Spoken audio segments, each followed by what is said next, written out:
that tonight, for the next 3 Wednesday nights, what I want to do is we finished the series on Esther, but for the next 3 Wednesday nights, I want us to look at Ravi Zacharias. He is one of my favorites that I love to listen to, but he grew up in Hinduism, and I don't know if you know a lot about the Hindu religion, but most scholars say that there are 330 million deities in the Hindu religion. 330 million deities that they worship and pray to and all of that. So the reason I want us to do this is because he tells about how he was converted to Christianity growing up in India. And so I hope you will be here for this. It's a great study of, and it will be a video series for the next 3 Wednesday nights, and then we'll look at what he talks about from one week to the next. All right? So here we go.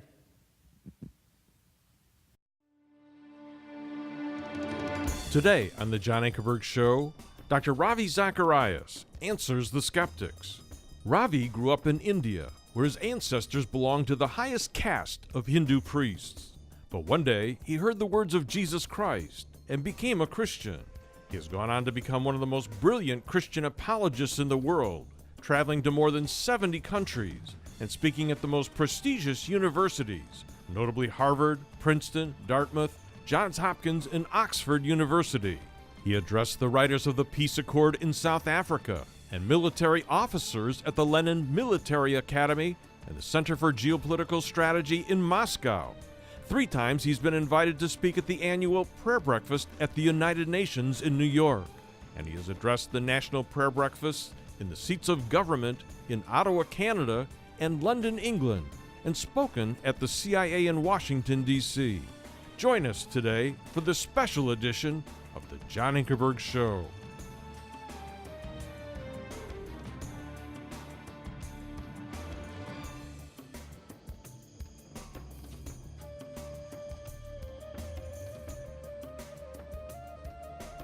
Welcome to our program. I'm John Ankerberg. Thanks for joining me. Possibly a friend has called you and invited you to watch our program today and hear our amazing guest. If so, I want to welcome you and say I don't think you're going to be disappointed in what you hear. My guest is the brilliant Christian apologist, Ravi Zacharias, who has traveled to more than 70 countries around the world, speaking at the most prestigious universities, answering students' questions about life's toughest questions, and he does it both logically and lovingly. He also speaks to government leaders in different parts of the world, and 3 times he has spoken at the United Nations in New York, their annual prayer breakfast, which marks the beginning of the UN General Assembly each year. And this broadcast, folks, is being watched in 206 countries and territories, and it's being translated into many languages. And in the weeks to come, I've asked Ravi to answer questions from students. First of all, we'll spend a week with those in the Far East, then we're going to move to the Middle East, then another week from those in Europe, and then from students in America. And so I think you're going to enjoy that. But today I want you to get to know this man. He was born in Chennai, India. And Ravi, our world is confused. People are searching for answers, and they can't seem to find anything that matters. And you were a confused young man yourself. Take us back to Chennai. And you did not know the clear teachings of Jesus Christ. How did it all come about that you became a believer and follower of Jesus Christ? Well, first of all, it's good to be with you, John. Known you over many years, and just a delight to have our friendship. Yes, you're right. I think confusion is probably systemic in our world today, and it's not particular to any one culture, no matter where I go. In fact, the greatest percentage of our audiences is really among the young, be it universities or high schools or whatever, because that's a questioning stage in life. And there's a Chinese proverb that says, if you want to know what water is, don't ask the fish. When you're so immersed in something, oftentimes you really don't even think of a counter perspective, or you don't think of questioning what your environment is about. But the interesting thing is you may be immersed externally in something, but internally you cannot run away from what keeps on haunting you. And so, yes, you're right, born in the city of Chennai, India. It used to be called Madras at that time, but a few years ago was changed to Chennai. Bombay was changed to Mumbai. I have to keep up with all of this. Raised in that southern city. My mother was born and raised in Chennai. My dad came from deeper south in the state of Kerala, and they met in Chennai and were married there. So my dad spoke Malayalam, my mother spoke Tamil. I was raised in Delhi and spoke Hindi. I often say I can speak Hindi and Tamil. Malayalam, I only knew the scolding words my dad used, so I don't use them in public. But Chennai was my home city till I was very young, 3 or 4, and then moved to Delhi. But the thing is, John, people don't realize that India is probably the most religious country in the world. People are pursuing answers through ceremony, through historical pursuit of tradition, and all that comes along with religion. Technically speaking, Hindu scholars will say there are 330 million deities in the pantheon of Hinduism. Now, only a handful of them are really followed very diligently by people in India. But in that culture, having had the privilege of an ancestry that went back to the highest caste of the Hindu priesthood, which was the Nambudris. My dad was from Kerala, my mom from Chennai, as I said. But I never really thought seriously about religious things. Why? I was immersed in the struggle to perform academically.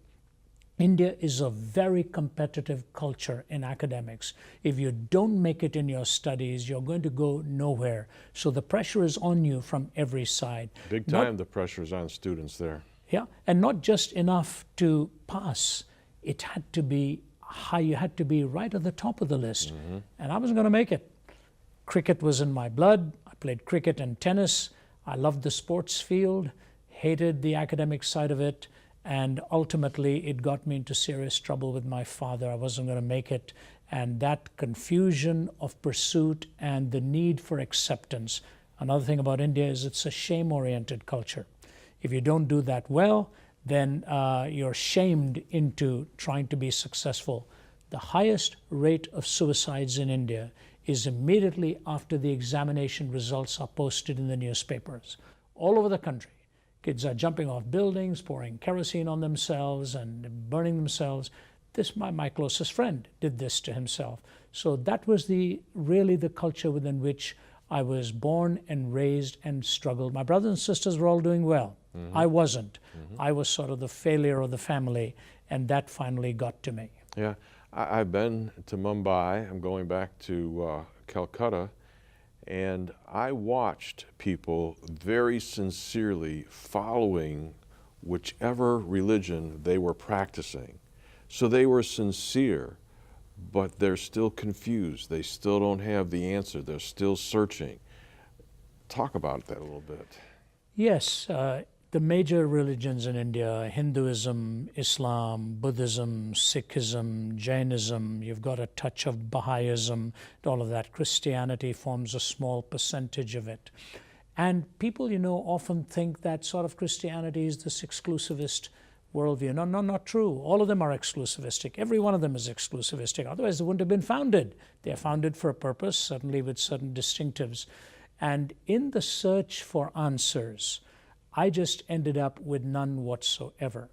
And the emptiness, the loneliness, and the failure in school, I didn't have a single Christian friend, by the way. They were all, majority of them from the Hindu worldview, which places such great value and respect for family and all of that. So that's the way I was raised.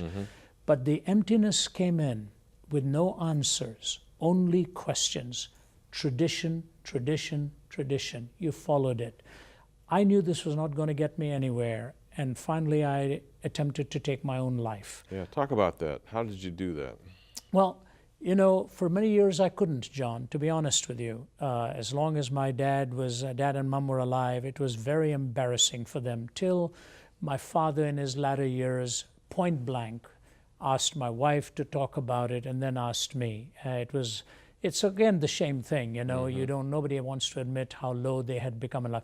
I just want to assure the listener it had nothing to do with any psychological debilitation, no such issues with drugs or whatever like that. It was just a search for meaning. I wanted to put life together, and it wasn't coming together for me. So I was going to my classes in college and went into the science lab out there, saw some chemicals, took these plastic bags. I didn't even know what all they said, except I took the ones that was marked poison, brought it back to my home, put it in a glass of water early one morning. Everybody was out of the house. Went into the restroom and just it started to froth immediately, effervesce. So I just stirred it with a teaspoon and gulped the thing down. I used to tell my story in the early days by saying, unfortunately, but a doctor corrected me once. He said, you better say fortunately. It was very salty, and my system began to reject it. And there I was holding on to the sink as the moisture was coming out of my body. I collapsed on my knees. I shouted for help. The servant in the house heard me screaming. Nobody else was there. He came. I don't know whether he broke the door down, pushed it down. I don't remember exactly, but he saw me in that pitiful state, put me into a taxi and rushed me to a hospital. And when I was fully composed of my senses again, all I knew was needles were in my arm because of the dehydration, my mother and father by my side, and the ultimate desolation of knowing you didn't even know how to live, now you didn't know how to die. That was the crossing road moment for me in asking questions more seriously than I had been asking. But a man came into your room and did what? Well, this is the amazing thing to me. That's why I believe in sort of divine appointments. I wasn't looking for anybody to come. In fact, I still don't know how they let him get that past that much, probably because he said he was a minister. And he brought a little red New Testament and wanted to read it to me. And my mother said he couldn't. I was in critical condition. So he opened it to the 14th chapter of John. And ironically, it's Jesus talking to Thomas, the first person who ever went to India with the gospel. And he was reaching the Nambudhiris, by the way, my very ancestors from centuries ago. And in that 14th chapter of John, as Jesus was saying, because I live, you shall live also, I grasped onto that verse and said, Jesus, if you are offering me life like I have never had it, I want that life from you. That was the turning point for me. I never really prayed any meaningful prayer. And I invited Jesus Christ, the author of life, to give me the life that he alone could give. Aged 17. And the Bible handed over to my mother. I couldn't hold it because, as I said, the dehydration had set in. So my mother, in her heavy accent, reading this to me, I prayed the prayer. And that was the beginning of a journey that has now continued with utter delight and perpetual novelty. Yes, twists and turns and ups and downs, but when you have the map of God in your own heart, you walk with him hand in hand. My guest is Ravi Zacharias, a brilliant Christian apologist that has spoken on probably more university campuses around the world than anybody I know. And you were asked to come to Harvard and present lectures on a very tough question. Can man live without God? And out of those lectures, a book came. But take me back and answer the question, can man live without God? Yes, it was a very memorable time for me, John, early 90s, when the first Veritas Forum was held. Now they're held all over the country in various universities.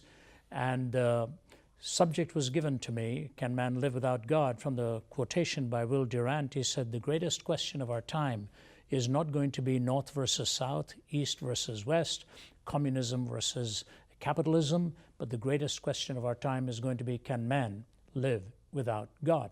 So that, the last phrase is what I took and put into the title of my lectures. I gave 2 lectures there, sponsored by various groups, philosophical societies, the Christian groups, and so on. And the venue was the Harvard Law School.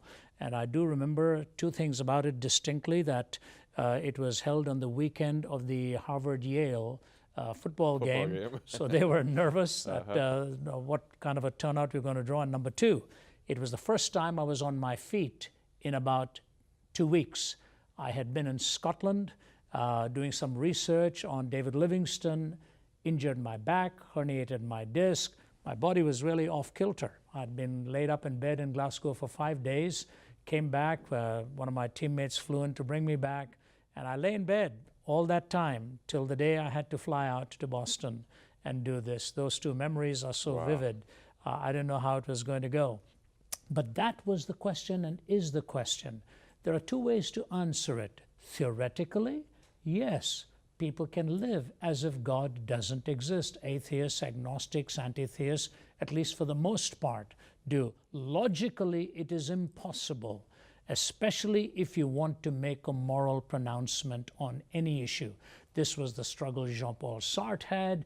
This was ultimately the struggle Anthony Flew had, as you well know.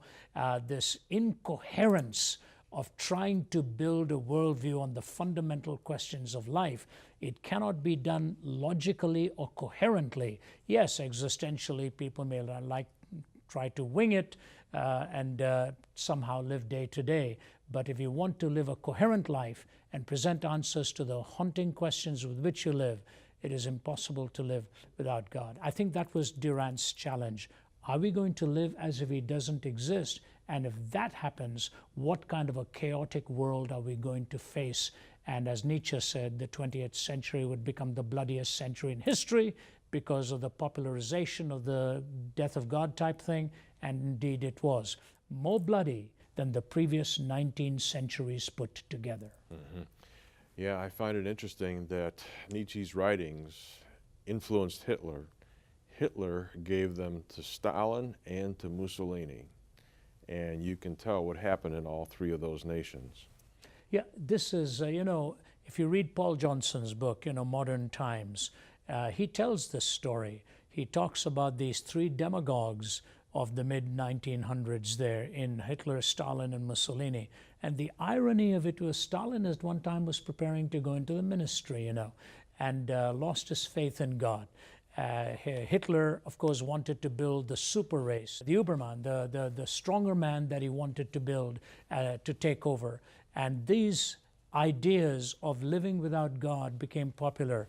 Nietzsche, ironically too, son of a pastor, and both of his grandfathers were in the ministry. And he said, when we realize God has died in the 19th century, a kind of madness will break out. The last 13 years of his own life, he spent moving between sanity and insanity, oftentimes in silence for weeks. But here's the parable he gave. He said, have you not heard of that madman who took a lantern and went into the city saying, I'm looking for God, I'm looking for God. He excited considerable laughter. People standing there looked at him, thought he was just a maniac himself. And then he said, where has God gone? Have we lost him? Has he gone on a journey or a voyage? And these questions. But the thing I like about Nietzsche is he was honest about the implications of his conclusion.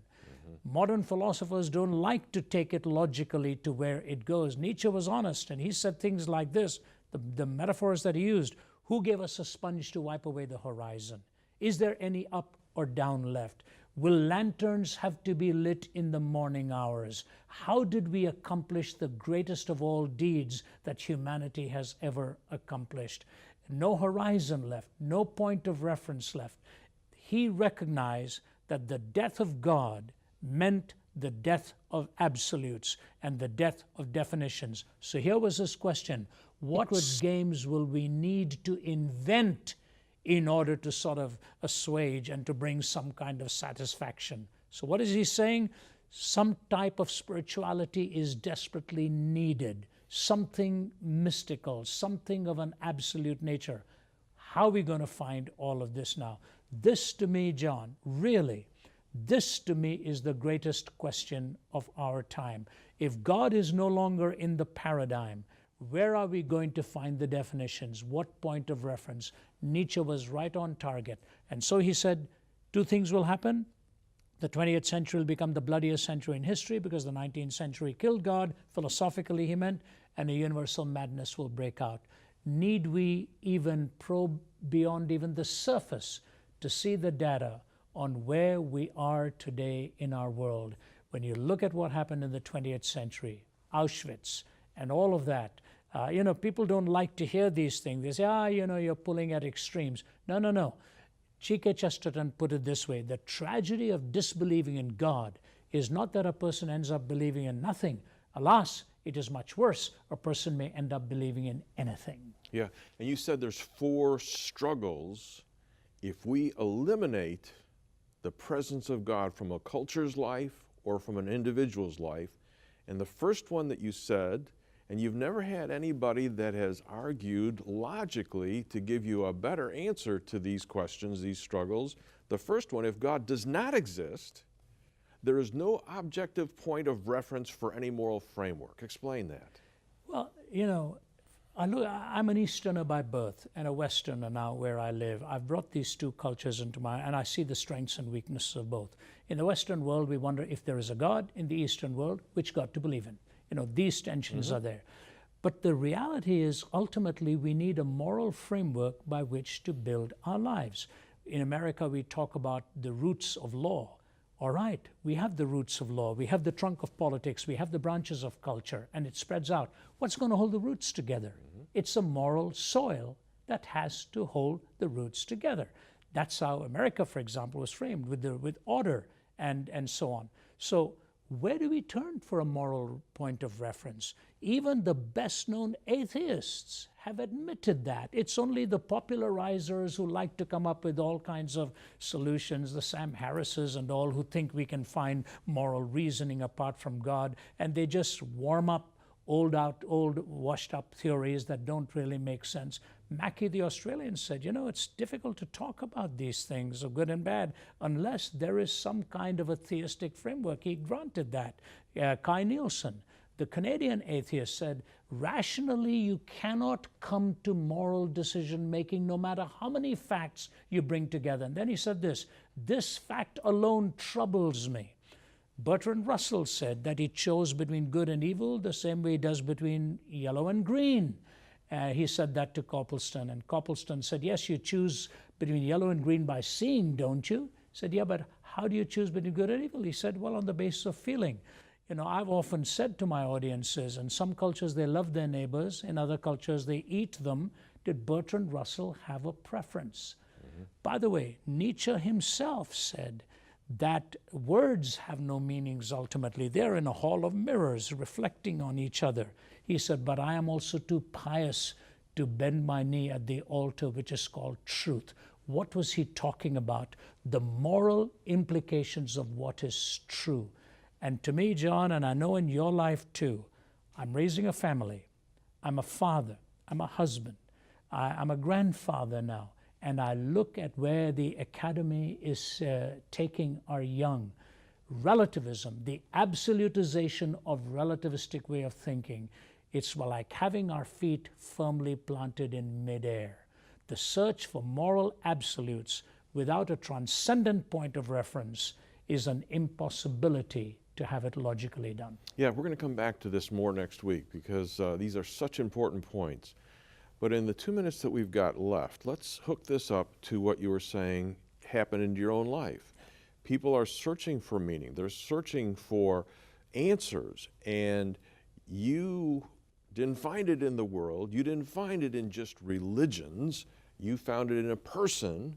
Talk about that and how this person, Jesus Christ, answers these 4 struggles that we have that we're going to talk about a little bit more.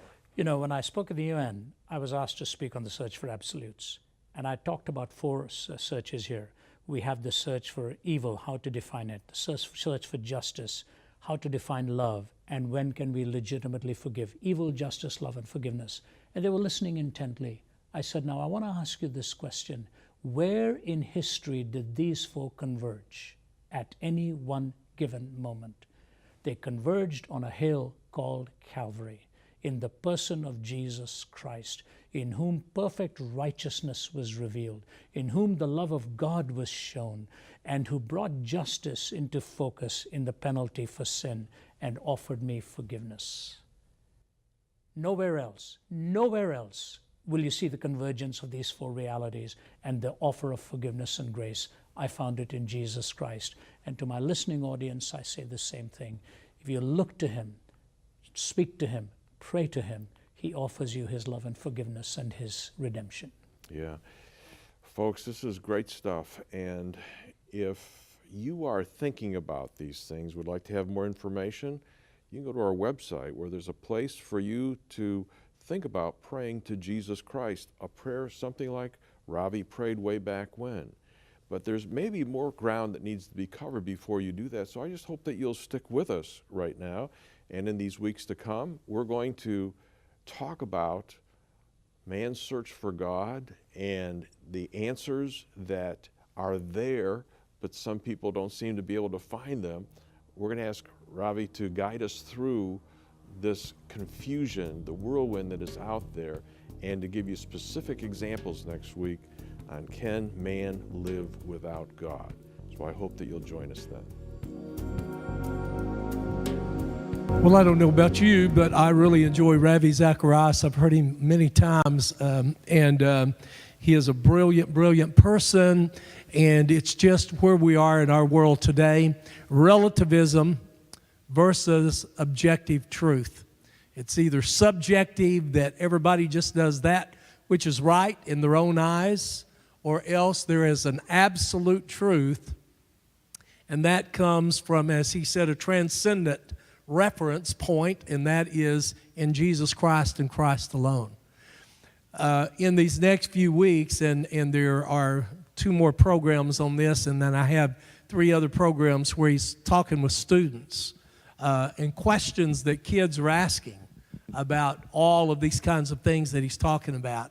It's where we are in our world today, is that so many people, they have no reference point, no standard by which to make moral decisions, and so everything in our world has become very subjective. If it's okay in your eyes, then it's okay.